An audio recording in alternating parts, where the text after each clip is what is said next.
Assalamualaikum dan salam sejahtera. Okay, so hari ini kita akan masuk subtopik terakhir untuk bab 5 iaitu subtopik 5.3 transistor. Okay.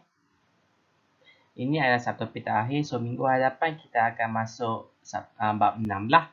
Okay, kalau tak silap saya pun bab 6 pun hanya ada 2 subtopik saja. So kemungkinan besar jika sekolah buka, so kita mungkin belajar bab 7 secara bersemuka lah. Okey, seperti biasa. Okey, sebelum kita masuk subtopik 5.3, kita tengok dululah standard pembelajaran dia. Okey, standard pembelajaran dalam subtopik 5.3 ada 2 saja. Okey, tak banyak. Yang pertama adalah menghuraikan fungsi dan kegunaan transistor sebagai amplifier arus. Okey, so di sini kamu ketahuilah macam mana kamu terangkan transistor ni sebagai amplifier arus. So apa itu amplifier arus? Nanti kita tengoklah. Okey. Nombor 2, menghuraikan litar yang mengandungi transistor sebagai switch automatik. Okay, so kat sini pun lebih kurang sama je dengan yang nombor 1 dia. Macam mana kamu nak explain transistor ini sebagai switch automatik. So kat sini kita boleh nampak transistor untuk bab ini. Transistor ada 2 fungsi. Fungsi pertama adalah amplifier arus. Fungsi kedua adalah switch automatik. So ini kamu kena tahulah. Kalau soalan tanya, nyatakan fungsi bagi transistor. So, kamu boleh jawab. Jawapannya adalah amplifier arus. Dan juga switch automatik. So, kita tengok sekarang. Kita masuk subtopik 5.3 transistor. So, gambar 5.5 menunjukkan transistor. Menunjukkan transistor. So, ini adalah transistor lah. Ini adalah gambar sebenar transistor. Ini adalah simbol dia. Kita tengok kat sini. Ada 3 kaki. 1, 2, 3. Dekat dia punya yang transistor yang sebenar. Dekat simbol dia pun ada 3 kaki. Iaitu 1, 2, 3 kaki B, C dan E. B ini kita panggil sebagai B ini untuk base. Perkataan bahasa Inggerisnya dia ambil B, C, E. B, C, E itu based on bahasa Inggeris lah. B itu untuk base. E itu untuk emitter. Manakala C itu adalah untuk collector.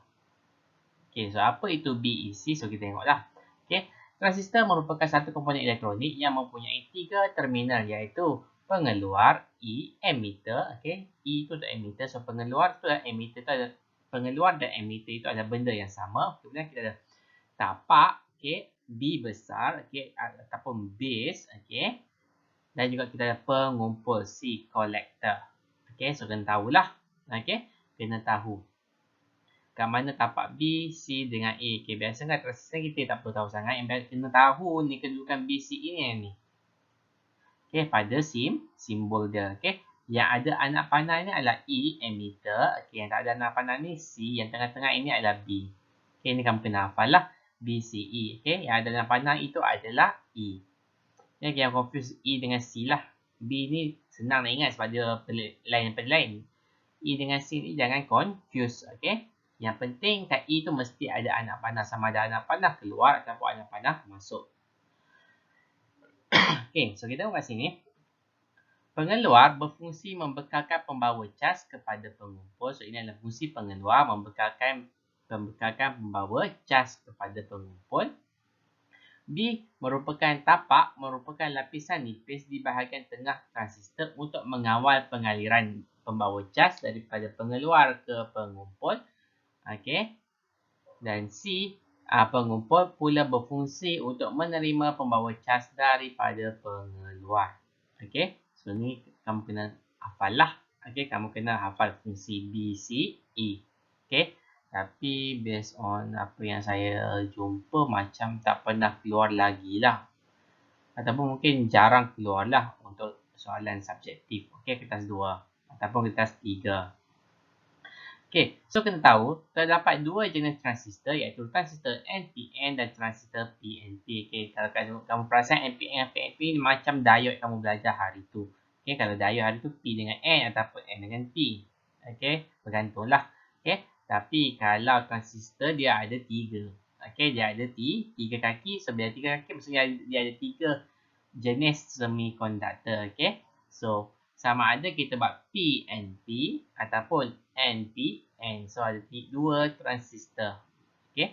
Kita yang pertama transistor NPN. So apa bezanya dari segi simak? Kita terus dua-dua je lah.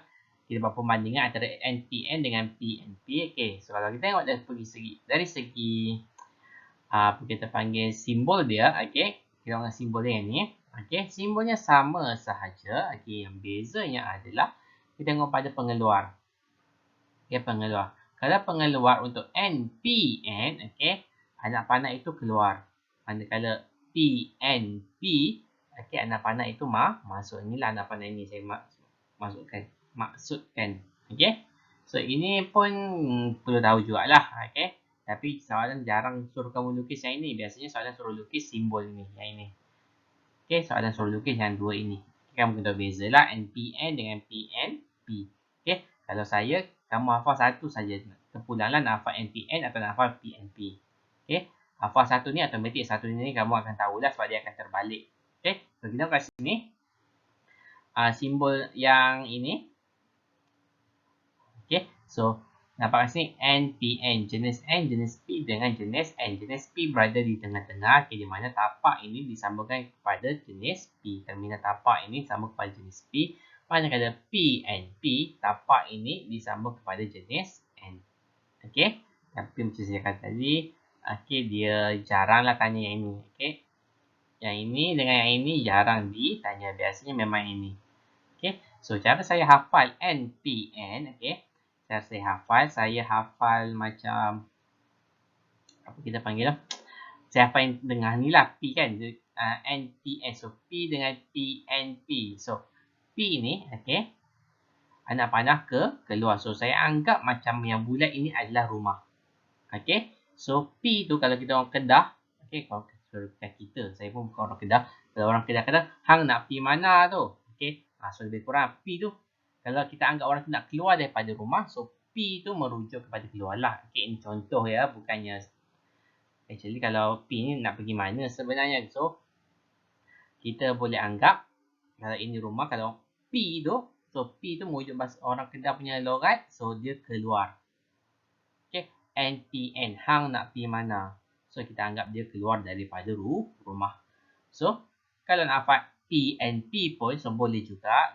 Okay, boleh hafal sebab anak panah masuk kan. So PNP, so kita boleh ambil lah in. Okay, perkataan in masuk kan. Okay, in masuk, so dia masuk. Okay, so terpulanglah kamu nak faham mana NPN ataupun PNP. Yang penting kamu tahu lukis. Okay, tahu lukis. Lukis bulat. Okay, macam ni, macam ini. Macam ni ada kaki, ada 3 kaki. Kemudian, bergantunglah kalau NPN, so dia keluar anak panah macam ini. C, ini. E, ini. D. Okay, mesti tahu cara lukis. Walaupun tak ada dalam standard pembelajaran, kamu mesti tahu cara lukis dia. Okey, pada aktiviti 57 ni, okay, mengumpul maklumat tentang transistor NPN dan PNP, litar yang menggunakan transistor NPN dan PNP. Okey, tak apa-apa, kita tengok. So, Adi dah bincang juga belakang. Okey, transistor banyak digunakan dalam litar digital seperti komputer. Apakah ciri-ciri litar bertransistor? Okey, bagaimanakah transistor NPN dan PNP disambungkan ke dalam litar? Okey. Satu litar transistor mengandungi dua bahagian utama, iaitu litar tapak dan litar pengumpul. Okey, Raja 513 menunjukkan litar transistor NPN dan litar transistor PNP. Okey, ini NPN. Ini PNP. Okey. So, kita tengok dekat sini. Okey, litar dia. Okey. So, first of all, kita tengok macam tak ada perbezaan. Okay, tapi bila kita tengok betul-betul ada bezanya. Okay, bezanya dekat mana? Kat sini. Dengan simbol, dengan transistor ni lah. Kalau kita tengok kat sini, dia punya apa kita panggil tu, bekalan kuasa dia, okay, centering dia adalah terbalik. Okay, semuanya bergantung kepada macam mana kamu pakai transistor yang mana, PNP atau NPN. Okay, apa yang kamu kena tahu, kamu kena ingatlah, kalau arus dia akan mengalir daripada terminal positif ke terminal negatif. So kita tengok kat sini 6 volt ni, yang ni, okey. So nampak dia mengalir. Okey, nampak anak panah dia sama. Arah arus sama dengan arah anak panah transistor NPN. Ini pun sama. Okey, yang ini pun sama. Nampak arah dia sama. Okey. maka ada P and P. Okay, so ini pun kita boleh nampak arah dia sama. Okay, yang ini pun arah dia sama. Okay, so nak tahu nak pakai transistor NPN ke atau transistor PNP ke, kita tengok arah arus. Okay, arah arus mesti arah sama dengan arah anak panah pada tapak E tu. Okay, lebih kurang macam diode lah. Okay, kalau kamu ingat lagi. So, kat sini dia kata, litar transistor terbagi pada dua, iaitu litar tapak dan litar pengumpul. So, masa tu litar tapak, so litar tapak yang ini. Ini litar tapak. Mula dulu ni, pengumpul. Okay, pengumpul yang panjang ni. Ini litar pengumpul. Okay, macam mana nak tahu? So, macam tadi kita tengok tapak dekat sini kan. So, sebab itu kita panggil ini litar tapak. Okay. Dua ini kita panggil sebagai litar tapak sebab tak ada pengumpul dekat situ. Okay, tak ada kaki pengumpul dekat situ. Pengumpul hanya dekat sini saja. Ini pengumpul. Okay, so sebab itu kita panggil ini litar tapak, ini litar pengumpul. So, kena faham transistor dalam transistor itu sendiri ada dua litar. Okay, dua litar digabungkan. Itu litar tapak dengan litar pengumpul. Okay, so saya padam sekejap sikit sebab okay, soalan terang ni panjang sikit ni. Okay, kita tengok macam mana litar transistor ini berfungsi ya. Okay, so tengok yang pertama. Okay, apabila switch terbuka, mentol L1, so mana mentol L1? Ini. Ini dengan ini, mentol L1, okay. Tidak menyala kerana litar tapak tidak lengkap dan arus tapak IB ialah sifar. Okay, so kena fahamlah. Okay, bila switch buka, okay, maksudnya dia off. Okay, dia off. Okay, bukannya bukan on ya. Switch buka ini maksudnya dia off. So, bila off, okay, IB, okay, sama dengan kosong. So, bila IB kosong, litar mentol tidak menyala. Mentol L1 tak menyala. Okay. Kemudian, mentol L2 tidak menyala kerana litar pengumpul adalah lengkap. Kerana transistor tidak dihidupkan dan arus pengumpul IC ialah sifar. So, L2 juga tidak menyala. Okay, mentol L2 tak menyala juga. Okay. Okay. Walaupun litar pengumpul itu adalah lengkap. Okay. Walaupun litar itu lengkap. Okay. Mentol L2 tak menyala kerana IC adalah sifar. Okay. So, saya ulang ya. So, mentol L2 tidak menyala walaupun litar pengumpul adalah lengkap kerana transistor tidak dihidupkan dan arus pengumpul IC ialah sifar. Okay, IC kat sini adalah sifar. Okay. Kenapa IC sifar? Kerana transistor tidak dihidupkan. Okay, bila cakap transistor tidak dihidupkan, kat sini kita boleh nampaklah transistor berfungsi sebagai switch. Okay, kita boleh nampaklah transistor ini berfungsi sebagai switch. Okay, apabila switch ditutup, okay, ditutup pula switch tutup. So, bila switch tutup, maksudnya dia on lah. Okay. Mentol S1 menyala dengan malap kerana RB berintangan tinggi dan arus tapak IB adalah sangat kecil. Okay. So, mentol menyala, okay, IB, okay, kecil. Okay, IB adalah kecil. Jadi, mentol S1 menyala malap. Okay. Kenapa IB kecil? Sebab RB adalah rintangan yang besar. So, RB ni. Ini adalah RB. RB mempunyai rintangan yang besar. Jadi, menyebabkan IB menjadi kecil lah. Bila rintangan besar, arus akan jadi kecil. Okay. IB adalah sangat kecil. Okay. Mentol L2 juga akan menyala. Okay. Mentol L2. Okay. Akan menyala terang. Okay, mentol L2 menyala terang kerana arus IC adalah besar. So, arus IC adalah besar. Okay, berbanding dengan arus tapak IB. So, kita boleh kata kat sini IC lebih besar daripada IB lah. Okay. So, apabila arus tapak yang kecil apabila arus tapak yang kecil menghasilkan suatu voltan VBE, okey, VBE ini sini VBE mana B? Ini dari sini inilah VBE. Okey, melibatkan litar tapak. Okey, apabila arus tapak yang kecil apabila arus tapak yang kecil, okey, menghasilkan suatu voltan VBE. Apabila VBE mencapai satu nilai minimum, litar pengumpul akan dihidupkan. Okey, so masukkan sini. Okey, arus tapak yang kecil tu akan menghasilkan voltan dekat litar tapak ini, okey, sehingga sampai satu nilai, okey, yang minimum lah 3 volt misalnya. Okay, litar pengumpul akan dihidupkan. So, litar pengumpul yang inilah akan dihidupkan. Okey, arus tapak IB dapat mengawal pengaliran arus pengumpul IC. Okey, ini bermakna IB ini, okey, dia kawal IC. Okey, IB dia kawal IC.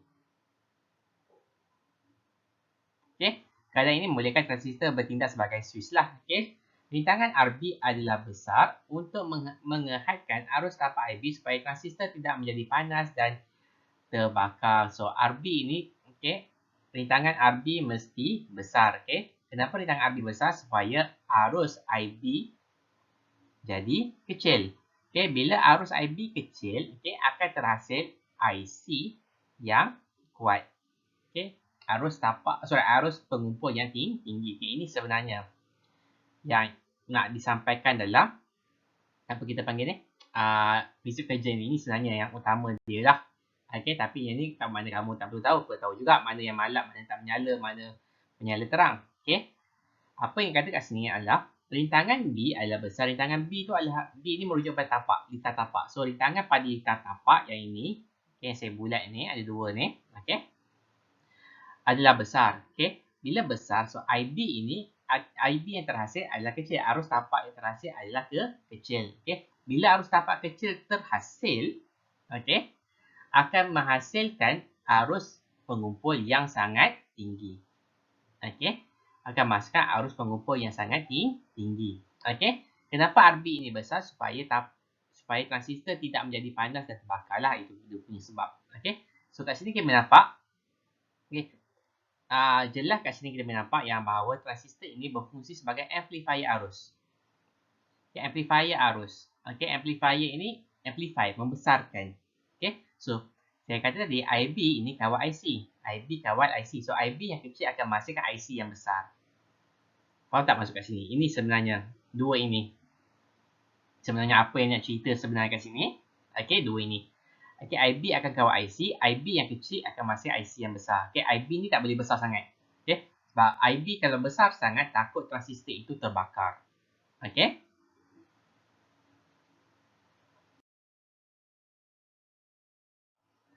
Okey, ini katakan ni fungsi transistor sebagai amplifier arus. Okay, tadilah sebenarnya lebih kurang adalah benda yang sama. Fungsi transistor sebagai amplifier arus, transistor mampu menggandakan arus elektrik.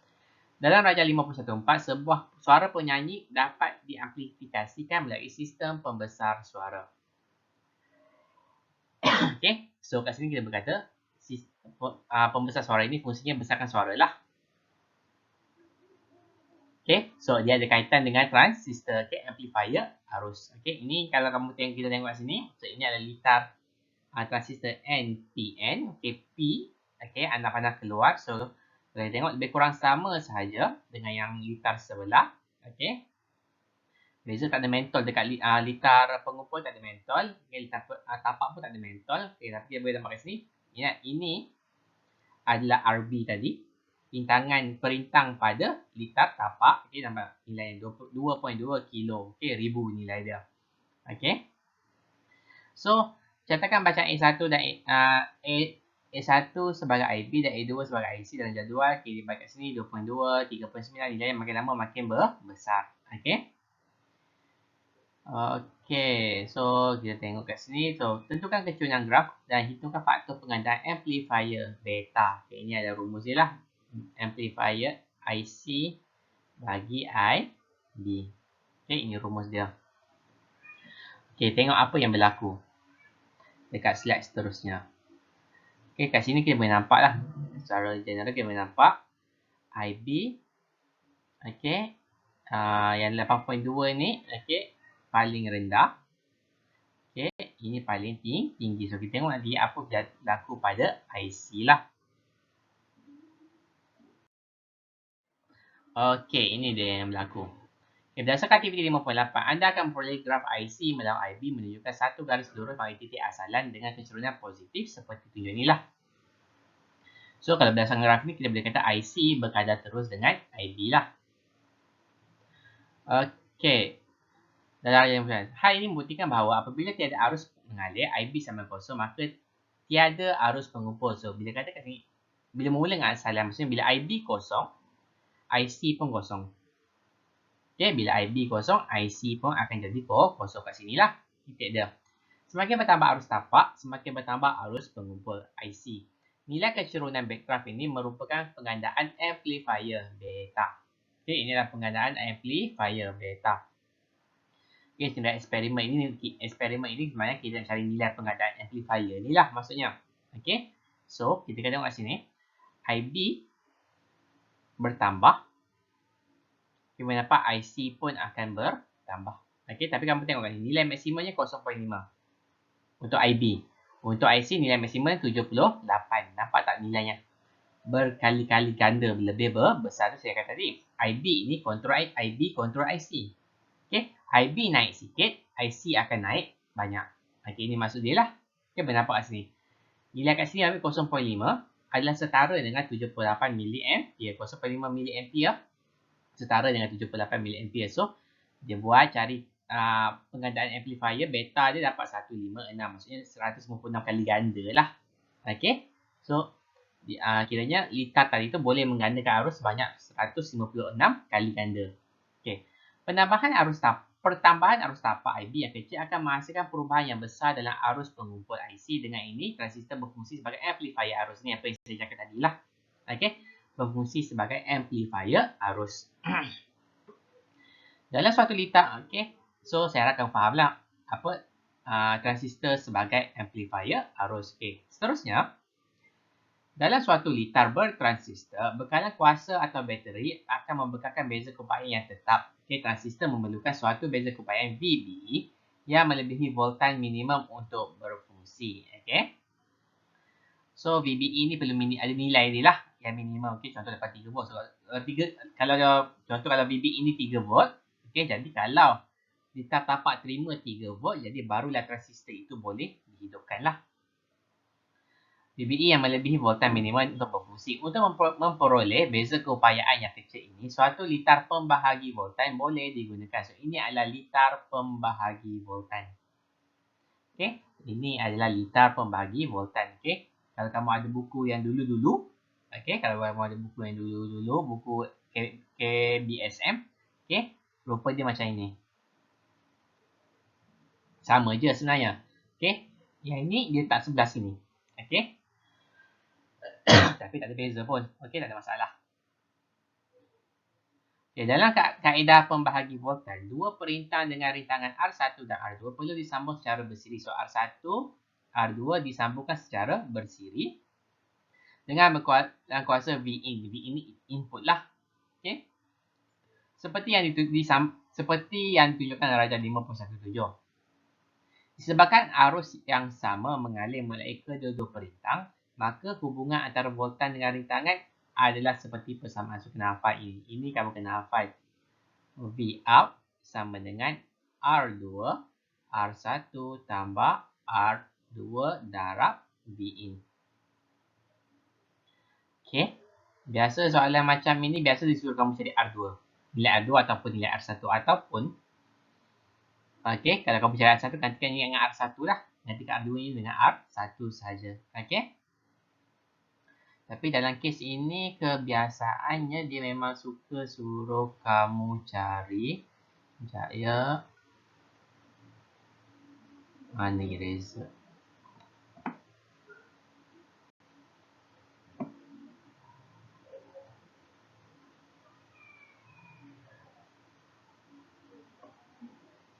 Okey, kalau dalam sini V out dia dekat R2 kan. So sebab tu umumnya R2. Kalau lah dia suruh cari V kat sini. Kalau kita letak sini Vx. Contohnya Vx. So, apa yang kamu buat? Vx sama dengan R1 per R1 tambah R2 darab Vin. Okey, bergantung. Kalau Vout dekat bawah, okey, ini litar tapak. Ini litar tapak. Okey, so Vout ni, okey, kalau kita ada Vout, okey, so dia R2 bahagi R1 tambah R1 tambah R2. Kalau nak cari Vs yang dekat atas, contohnya soalan boleh suruh kamu cari Vx kat atas. Okey, so rumusnya Vx sama dengan R1 bahagi R1 tambah R2. Dengan senang cerita, pendek cerita, yang atas ini adalah dia punya rintangan. Okey, dia punya rintangan yang voltan itu lalu. Okey, tadi saya cakap cari R2 kan silap kan, bukan cari R2 sebenarnya. Soalan tadi suruh cari kamu Vout ataupun Vx. Okey, Vout ni kat bawah, Vx ni kat atas. Jadi bergantunglah suka hati design nak bagi apa nanti. Okey. Apa yang kamu tahu, kamu kena ubah dia punya yang atas ni R1 dengan R2. Cari litar pula. Cari litar tapak dia R2. Cari V yang dekat atas ini, okey, dia R1. Okey, saya harap kamu fahamlah. Kegunaan transistor sebagai switch automatik. Terdapat suatu litar bertransistor, arus tidak mengalir dalam litar pengumpul kecuali jika terdapat arus mengalir dalam litar tapak. Okey, ini sama maksud tadi saya kata arus tapak kawal arus pengumpul. Hal ini bermakna transistor boleh berfungsi sebagai switch dengan menghidupkan atau mematikan arus tapak. Kaedah pembahagi voltan yang telah dipelajari boleh digunakan pakai untuk mengawal arus tapak bagi menghidupkan atau mematikan transistor secara automatik.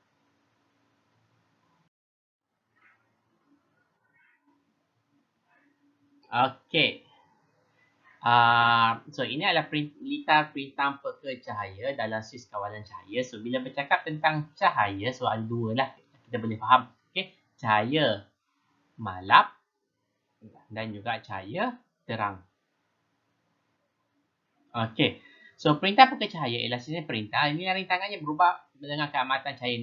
Nilai rintangan LDR, okay, light dependent resistance, adalah tinggi apabila keamatan cahaya rendah. So bila malap, okey, rintangan LDR adalah tinggi. So automatik bila terang, okay, bila terang R LDR adalah rendah lah. Okey. So kita buat sini LDR ini, okay, perintah peka cahaya ni dia letak pada litar tapak. Okey, dia letak pada litar tapak. Okey. So dalam keadaan gelap, rintangan LDR adalah sangat tinggi berdasarkan konsep pembahagi voltan. Nilai voltan merentasi LDR, VLDR akan meningkat. So bila rintangan tinggi, VLDR pun akan tinggi. Okey, sehinggalah VLDR ini mencapai nilai voltan minimum yang merentasi BE. Okey, BE ni inilah. Okey, so kalau VLDR okey lebih besar daripada VBE, so apa yang berlaku adalah arus tapak akan mengalirlah, arus tapak akan meningkat. So bila arus tapak meningkat, arus pengumpul akan meningkat juga berkali-kali ganda. Okey, ini sekaligus menunjukkan juga sebenarnya bahawa transistor berfungsi sebagai amplifier arus. Tapi kat sini kita fokus pada transistor sebagai switch automatik. So dapat kat sini keadaan ini akan menyebabkan arus pengumpul IC yang tinggi mengalir dan litar pengumpul dan mentol akan menyala. Okey. So pada malap mentol ini akan menyala lah. Okey. Mentol ini akan menyala. Okey. Apabila dalam keadaan cerah, rintangan LDR adalah rendah. Okey. Bila cerah terang, rintangan LDR adalah rendah. Okey, ini menyebabkan bila rintangan rendah, VLDR pun akan jadi rendah. Ini adalah hukum Ohm ya. Okay, kita ada belajar hari itu. So, bila dia rendah, jadi dia confirm tidak akan melepasi VBE. So, bila tak lepasi VBE, IB akan jadi kosong. Arus tidak mengalir. So, bila IB tak mengalir, IC pun tidak mengalir. Okay, jadi mentol tak menyala. So, betul lah. Bila waktu terang, kita tak nak mentol menyala, betul tak? Okey, bila terang, kita tak nak mentol menyala. Okay, kita hanya nak mentol menyala bila waktu malap saja ataupun gelap. Okey, bukan malap lah silap. Bukan malap lah gelap. Okey, ini dalam yang poin yang ketiga ini diterangkan yang pasal yang ni lah. Bila keadaan terang ni. So, saya skip saja. Okey, So, litar ini digunakan untuk lampu jalan automatik. So, lampu jalan automatik yang dekat luar tu, okay, yang dekat depan sekolah apa semua tu, okay, ini menggunakan litar transistor yang menggunakan perintah peka cahaya. Okay. So, kamu kena hafal ya litar macam ni. Okay. Apa berlaku kalau perintah peka cahaya ni, diletakkan litar tapak kan, dia pindah naik atas. Dia tukarkan, switchkan dua ni. So, apa yang berlaku? Dia akan terbalik lah. Bila gelap, mentol tak menyala. Bila terang, mentol akan menyala. Okey, dia akan terbalik. Okey, sebab tu kamu kena tahu perintah peka cahaya mesti letak pada litar tapak. Sebab kalau letak dekat, sebab soalan boleh je bagi dia letak dekat atas. So disuruh kamu by key, fix dia punya kesalahan. So apa kamu kena buat? Kamu kena switchkan lah. Okey, perintah peka cahaya mesti diletakkan pada litar tapak. Okey, so sekarang kita tengok termistor. Okey, termistor dalam pengeras kawalan suhu. Okey, kalau suhu maksudnya kita tahulah dia mesti melibatkan haba. So kalau haba mesti melibatkan panas ataupun sejuk. Oh, sebelum tu saya lupa nak cakap. Okey. Untuk perintah peka cahaya ni, sebab dia gunakan lampu jalan automatik. Okey, dia gunakan lampu jalan automatik sebagai contoh. Jadi saya pesan kat sini, elak guna perkataan malam dan siang. Okey, kamu kena guna perkataan gelap dan terang. Okey, kenapa? Kalau kamu kata malam, mentol akan menyala. So, ia terlampau spesifik. Kamu kena kata gelap, mentol akan menyala. Kenapa? Sebab kalau kamu tengok perasan, mentol lampu jalan itu akan menyala juga kalau cuaca tengah mendung, kan? Okey, maksud kat sini, lampu jalan tu bukan sebab tu waktu malam saja menyala. Okey, dia mesti waktu suasana adalah gelap, keamatan cahayanya adalah sangat rendah. Okey, so kita sambung kat sini. Termistor dalam pengeras kawalan suhu. So ini adalah simbol termistor. Okey, nampak dia macam simbol perintang kan, cuma dia ada macam ni, ekor dia kat sini. Okey, so automatik lah. Termistor ini adalah sejenis perintang. Nilai rintangan berubah dengan mengikut suhu persekitaran. Okey, rintangannya adalah tinggi dalam suhu bilik. So bila suhu bilik ataupun suhu rendah, okey, rintangannya adalah sangat tinggi. Okey. Rintangannya sangat tinggi. Okay. Apabila suhu di sekitar termistor meningkat, okay, bila panas, so automatik lah rintangan dia akan jadi rendah. Okay. Apabila rintangan rendah, V dia pun akan jadi rendah. Voltan yang merentasi termistor, maksudnya V yang inilah. Kalau kamu tengok kat sini kata, voltan yang merentasi termistor, maksudnya litar yang atas ni. Ni saya lorek ni.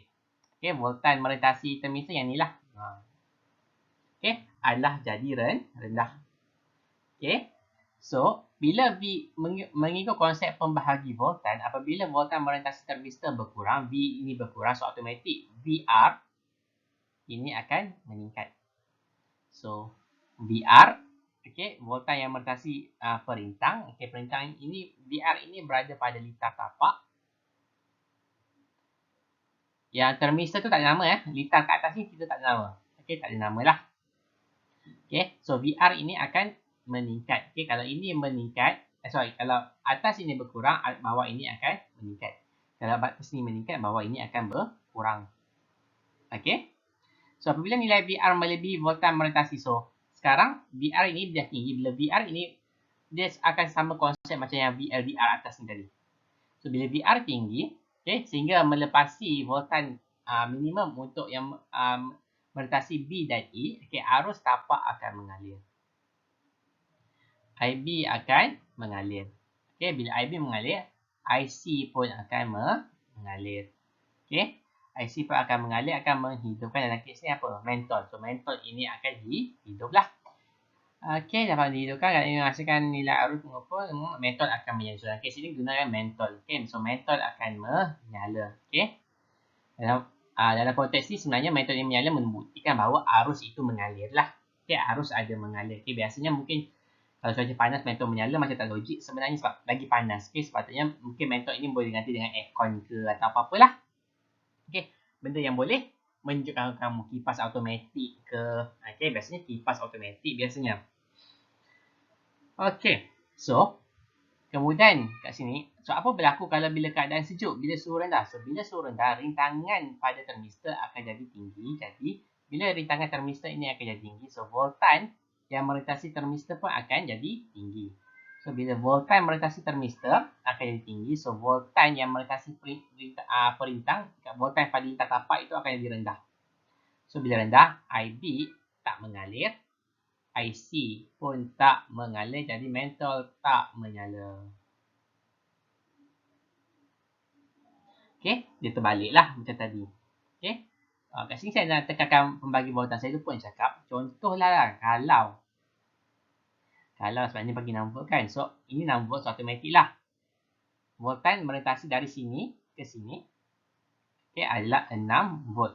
Okay, walaupun namanya pembahagi voltan, bukan maksudnya 6 ni bahagi 2. Untuk sini 3 volt, ini 3 volt. Tak.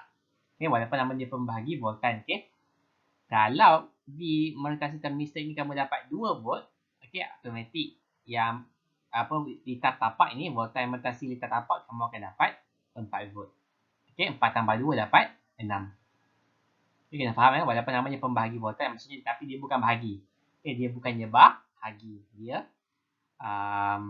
tolak lah kiranya. Tolak. So, kalau kamu ingat lagi tadi saya cakap nak cari Vx dengan Vout kan. Kalau Vout, kalau total semua ni 6 volt, kalau Vout kamu dapat 2, automatik Vx ni kamu dapat 4. Okey. Tak perlu pakai rumus pun tak apa. Okey. Litar ini sesuai sebagai switch automatik dalam sistem pengera kawalan suhu. Okey. Sistem pengera kawalan suhu maksudnya yang apa kita panggil lah? Alah yang merokok tu. Bila dia rokok dia bunyi tu. Bolehlah pakai benda ni. Bila panas dia akan berbunyi. Pengera itu akan berbunyi. Okey. So sama juga macam perintah pekerja. Kamu kena faham termistor ini mesti letak dekat atas. Okey. Kalau kamu tak termistor dekat bawah, okey, kat litar tapak, so dia akan terbalik. Panas, mentol tak menyala. Okey, panas, arus tak mengalir. Sejuk, arus akan mengalir. Okey, dia akan jadi terbalik. Okey, so kena faham. Perintah pekerja mesti pada litar tapak. Okey, manakala termistor mesti pada litar yang dekat atas tu. Kat sini kamu tahu lah ada 3 litar. Okey, ada 3 litar. Okey, litar pengumpul, litar tapak. Satu lagi ni, nama ni memang tak ada nama. Litar atas ni memang tak ada nama. Okey, ini adalah ringkasan. Apa yang saya tunjuk tadi ni adalah ringkasan. Okey, untuk dua-dua litar ini. Okey. Biasa kalau soalan macam ini, biasanya memang keluar soalan 4 markah lah. Mungkin suruh kamu ceritakan prinsip kerja bila keadaan gelap. Macam mana? Apa yang berlaku? So, cerita lah. Rintangan perintah pekerja meningkat. So, voltan perintah pekerja pun akan meningkat. So, IB akan meningkat. IC akan meningkat juga. IB akan mengalir. IC akan mengalir. Dan mentol akan menyala. Cerita macam tu lah. Cerita macam tu perfect dapat 4 markah. Okay, ini saya skip satu slide sebab satu muka surat sebab macam tak penting pun saya rasa benda tu. So, tengok ni, practice formatif 5.3.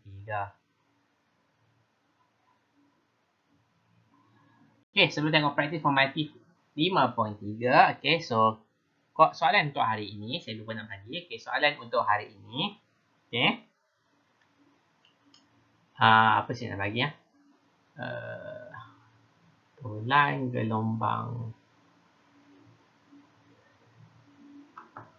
Sekejap ya, saya tengah fikir. Okey, soalan dia. Ada 2 soalan. Ini soalan melibatkan bab gelombang. Bab 5 tingkatan 4. Okey. Berikan definisi koheren. Okey. So, tulislah koheren ialah apa-apa-apa. Okey, dan soalan yang kedua. Berikan definisi monokromatik. So, beritahulah. Monokromatik ialah apa-apa-apa-apa-apa. Okay, so practice formatif 5.3. So macam biasalah hantar sebelum pukul 5 hari ini ya. Okay. Raja 5.2 menunjukkan simbol satu peranti elektronik. So namakan peranti elektronik tersebut. So bagi tahulah ini transistor apa, NPN ke PNP, kena spesifik. Jangan cakap transistor saja. Kena sebut PNP ataupun NPN. Okay. So apakah fungsi terminal X? So apa ini X? Tapak ke, pengumpul ke, atau pengeluar? Okey, so nyatakanlah apa fungsi X. Nombor 2, racan 5.21 menunjukkan litar bertransistor yang terdiri daripada 2 litar iaitu litar A dan litar B. So litar A ni adalah litar tapak, litar B ni adalah litar pengumpul. Apabila switch S ditutup, Okay, mentol P menyala. So, mentol P menyala dengan malam, manakala mentol Q menyala dengan terang. Okay. So, nama kandidat A dan B. Saya dah beritahu nama tadi dah. Okay. Mengapakah mentol P menyala dengan malam apabila switch S ditutup? Okay, ini kamu kena cerita yang tadi saya cerita tu lah. Okay, saya buat ringkasan tadi. Kalau kamu ingat, ada ringkasan sikit saya buat tadi. So, kamu kena ceritalah. Ini litar, ini adalah litar transistor digunakan sebagai amplifier arus. Amplifier arus. Okay, dah ada 2 litar saja. Kalau macam bawah ini adalah litar sebagai switch automatik. Okay, lukiskan pengumpasuaian litar bertransistor tersebut jika transistor NPN digantikan dengan PNP. So, apa yang kamu kena ubah? Kamu kena ubah yang ini, kena ubah yang ini, kena ubah yang ini. So, lukis mulalah. Okay, lukis lawa-lawa. Okay, nombor 3. Kaca 5.22 menunjukkan litar pengeras kawanan suhu. So, ini adalah termistor. Okay, ini ada nampak ada termistor dekat sini. Okay, perintang R mempunyai rintangan 10 kilo ohm. Beza kompayan melintasi XY mestilah sekurang-kurangnya 5.5. Okay, ini. Okay, mesti 5.5 ini yang beza kompayan melintasi XY ni adalah sama dengan yang VBE tau. Okay, sama dengan V. So, VBE dia mesti sekurang-kurangnya 5.5. Maksudnya mesti 5.5 volt. Okay, mesti 5.5 volt barulah transistor ini boleh dihidupkan.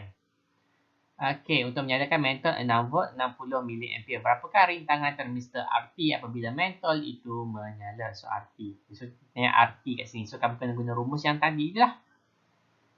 Okay, apa rumus tadi tu? So, RT termistor ke? Termistor. So, VRT sama dengan RT per RT tambah R V in 6 volt lah. Ini 6 volt. Okay. RT ni yang disuruh cari kan. Okay. RT disuruh cari. R ini 10 kilo ohm. Okay. VRT ini adalah, mana VRT tadi? Betul ke rumus saya bagi ni? Sekejap ya. Okey, saya ulang ya. So, kita guna rumus VRT sama dengan RT bahagi RT tambah R. So, R ni yang ni lah 10 kilo ohm tu. So, dengan Vn. Okey, darab Vn. Okey, so soalan kat sini, berapakah rintangan RT? Okey, so RT, kita nak cari RT kat sini. So, Vn adalah 6 volt. R ini adalah 10 kilo ohm. So, kita tengok VRT ni berapa. Okey, so nak tahu VRT ni berapa. Okey, seperti saya cakap tadi, walaupun namanya pembahagi voltaj, so kita tahu kat bawah ini bila nak mentol menyala, okey, nilai R rintangan yang melalui rintangan pula voltaj yang merintasi R, okey, mesti 5.5. Okey. So apa kamu kena buat? Nak dapat VRT 6 tolak 5.5 lah. Okey, dapatlah 0.5. Okey. So mana dapat 6 ni? Tekanan kuasa dia adalah 6 volt. So minimumnya 5.5. So dia perlu rintangan pada voltaj yang merintasi termistor adalah 0.5. 0.5 tambah 5.5 dapat 6. Okay, seperti yang saya cakap tadi lah. Walaupun namanya pembahagi voltaj, tapi dia bukan bahagi. Dia tolak atau tambah. Okay, so tekan kalkulator kan dia. Kamu fikirlah macam mana kamu nak buat ini. RT ni sebab ada atas ada bawah ni kan. Fikir-fikirlah macam mana kamu nak buat. Okay. Okay, yang tadi saya kata itu adalah matematik, bukannya fizik. Okay, RT tu. Macam mana kamu nak selesaikan itu guna cara matematik. Okay, itu saja untuk hari ini. Okay, so macam biasa, tulis nama kelas, nama kelas dan juga jawapan kamu untuk dua soalan saya bagi tadi, monokromatik dengan koheren tadi, definisi dia apa. Okay, so habis sudah kita bab 5. So, next PDPR, next week saya cakap next week kita cuti tak silap saya. So, next PDPR lepas cuti itu, so kita akan masuk bab 6 lah. Okay, nuklear. Okay, bab 6 pun hanya ada 2 subtopik saja. Okay, andai kata, saya ulang balik ya, andai kata sekolah jadi buka bulan 10 nanti. So, bab 7 kita akan belajar semasa secara bersemuka kalau buka sekolah lah. Okay, itu saja hari ini. Okay, sekian, terima kasih.